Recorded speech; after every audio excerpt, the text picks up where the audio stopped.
Диета десе өтө кыйын нерсени түшүнбөңүздөр. Өзгөчө төрөттөн кийин аялдар семирип кеттим деп диетаны строгий кылат да анан наоборот вес кошуп, анан көбүрөөк жеп, наоборот вести 30 кг кошуп алат. Айтайын дегеним эмне? Диета десе 3 нерсени алып салыңыз, арыктайсыз сөзсүз түрдө. Биринчиден ун. Un маселесиндеги көп нерселерди бардыгын жебей кой дебейм, азайт болгону. Азайтыш керек.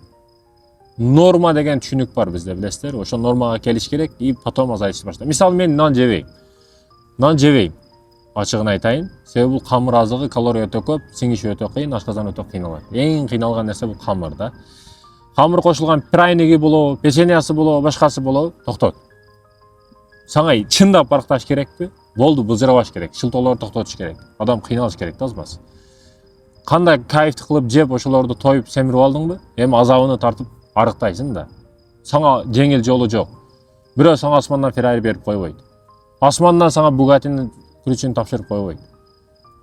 Бардык нерселер рахаты менен, кайфы менен келгени сыяктуу азабы менен чыгат.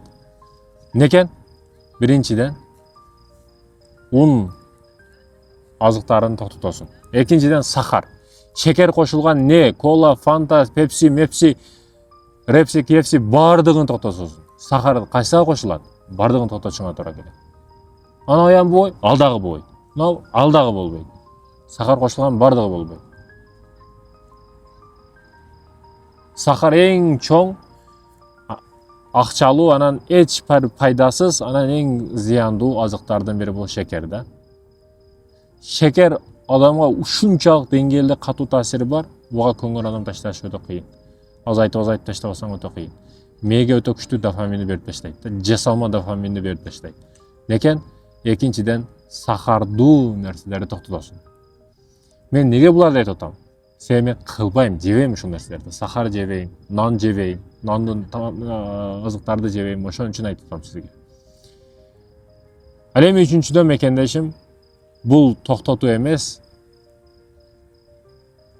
Бул кааласаңыз кылың, кааласаңыз кылбаң. Бул мекендешим